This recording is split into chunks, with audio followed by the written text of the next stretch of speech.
안녕하세요. 마음지킴이 마지랩의 김은영입니다. 창조 과정 때문에 어쩔 수 없이 생겨난 남녀 차이에 대해서 말씀드리는 중입니다. 인간은 심리정서적인 영역에서 어떤 결핍이 있을 때 그 결핍을 채우려는 것 그 자체가 동기가 돼갖고 우리가 행동하고 움직입니다.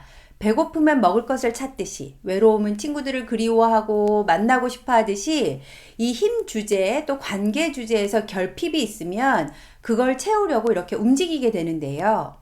남성들에게 이렇게 힘 주제에 대해서 결핍이 생기잖아요. 즉, 자신의 영향을 아무도 안 받는 것 같고, 또는 내가 힘이 없는 것 같아. 아니면 내 힘이 계속 짓밟혀지고 무시당한다. 이러면 그걸 채우려고 할 텐데, 이게 다양한 형태로 나타나게 됩니다. 누군가에게 시비를 건다든지, 누구를 막 괴롭혀. 특히 약자를 괴롭히겠지요. 동물학대 같은 경우가 대표적인 예가 되고요. 또는 막 반항하면서 나 아직 죽지 않았어. 나도 힘이 있다고. 이렇게 되기도 하는데요. 이렇게 심리적으로 외치는 현상이 청소년기에 두드러지게 나타납니다. 부모들이 게임한다고 막 뭐라 하고 막 PC방 찾으러 당기고 이상한 친구들과 어울리지 말아라 막 이렇게 뭐라 야단치는 거, 이게 아이들 입장에서는 자신의 힘이 좀 눌려지는 억압당하는 행동이 될 수 있잖아요. 아이 입장에서 보면 어느 정도 자신이 좀 마음대로 하고 싶은 거를 심리적으로 빼앗기게 되는 거죠. 남자아이들이 이래서 참다가 알았어요 하다가 어느 순간에 에잇 하면서 막 벽을 꽝 친다든지 어쩌라고 막 이렇게 소리를 지르는 거, 우리 대부분의 집에서 일어나는 현상인데, 이때 엄마들이 아이고 무서워 이런 마음이 들면서도 막 큰일 났다, 저놈의 자식이 넘어서는 안 될 선을 넘는구나 막 이렇게 하면서 오히려 더 센 힘을 가지고 막 누르려고 한다면 이제 막 난리가 나죠. 내가 더 세다. 막 아이들 입장에서는 이런 표현들을 막 욕하고 막 때리려 들고 더 과격한 행동들을 하거나, 아니면 오히려 반대로 쭈그러들면서 무기력해지고 우울해지고 게임 중독이나 현실 도피 같은 세상으로 빠져드는 친구들도 있지요. 제가 고등학생 남자친구를 상담해서 만난 적이 있는데요. 중고등학교 과정에서 부모님이 좀 공부를 많이 강조를 했었나 봐요. 그런데 결과가 잘 안 나오니까 아버지가 너 그것밖에 못하냐, 한심한 놈, 공부도 못하는 천하에 쓸모없는 놈, 이렇게 몇 번 크게 혼을 냈고, 어떨 때는 몇 시간씩 앉혀놓고 막 설교를 길게 하기도 하고, 이제 엄마는 그런 아들이 불쌍해서 매일 깨워가지고 학교에 데려다주고 이런저런 막 시중을 막 들어줬어요. 어떻게 하면 공부를 좀 하게 할까, 이런 마음에서 하셨겠죠. 근데 독서실 간다 그러고 PC방에 가 있고, 방에서도 공부하는 줄 알고 이렇게 들어가 보면 게임하고 있고, 그러면 엄마가 너 해도 너무한다 이렇게 막 하소연도 해보고 혼도 내보고 이런데 아이는 성적이 올라가지 않고, 엄마 입장에서는 엄마가 최선을 다하는 것 같은데 어느 날은 엄마가 불러도 대답도 안 하는 거예요. 인사도 안 하고.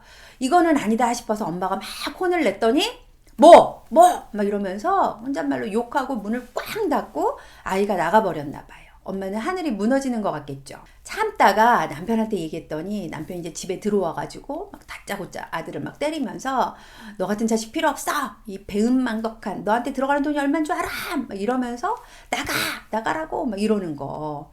이게 사실 우리 주변에서 많이 일어나는 대부분의 사춘기들이 있는 집에서 그 아이들이 커나가는 과정에서 일어나는 우리 모든 집들의 풍경일 텐데요. 이제 사춘기, 이 청소년기라는 발달 특성과 또 남자아이라는 특성을 좀 고려해 보면 좋을 것 같습니다. 이 두 가지 특성을 함께 고려해서 남자아이 사춘기를 좀 이해해 보면요, 자기가 심리적으로 힘이 얼마나 큰지, 어떤 사이즈인지를 잘 모르는 상태가 되는 거죠.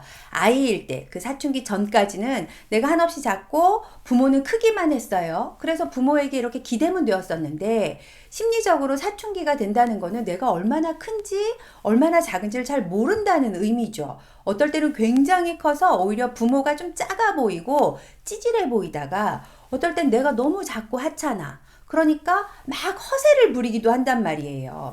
허세를 부린다는 건 심리적으로 내가 아주 작다는 걸 무의식적으로 느끼면서 크게 보이려고 하는 행동일 텐데, 가끔 남자 어른들 중에도 막 허세가 굉장히 여전히 심하게 남아있다면 아직 심리적으로 청소년기 과제를 못하셨구나, 이렇게 이해해도 될 것 같아요.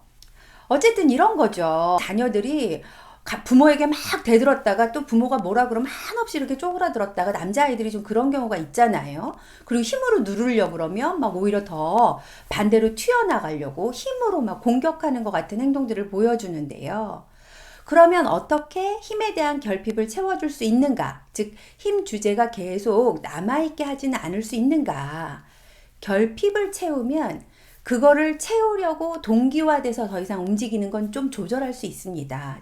이 부모님이나 특히 동성인 아버지 또는 아버지를 대신할 수 있는 어떤 권위자, 예를 들면 목사님, 뭐 선생님, 가까이 지내는 어른들 같은 권위자들이 이 아이를 인정해주면 됩니다. 뭐 칭찬하고 인정해주기, 또 인정해주는 방법 중에 하나가 믿어주기죠. 또는 믿어주면서 기다려주는 거. 요런 거가 힘 주제에 결핍이 생기지 않도록 남자친구를 사춘기가 잘 지나가도록 돕는 거가 될 텐데요. 말로는 참 쉽지만 또 별거 아닌 것 같지만 이걸 얻으려고 평생 애쓰고 노력하고 막 처절하게 갈망하는 인생들이 얼마나 많은지 몰라요.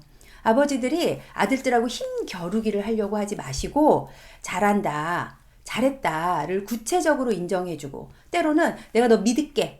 그래, 네가 한번 원하는 대로 해보겠다고 하니 내가 좀 믿고 기다려볼게. 요런 것들을 해보시면 자녀들을 심리정서적으로 아주 건강하게 키우시는 팁이 될 것 같습니다. 오늘도 마음과 생각을 지켜서 평안하시길 바랍니다. 감사합니다.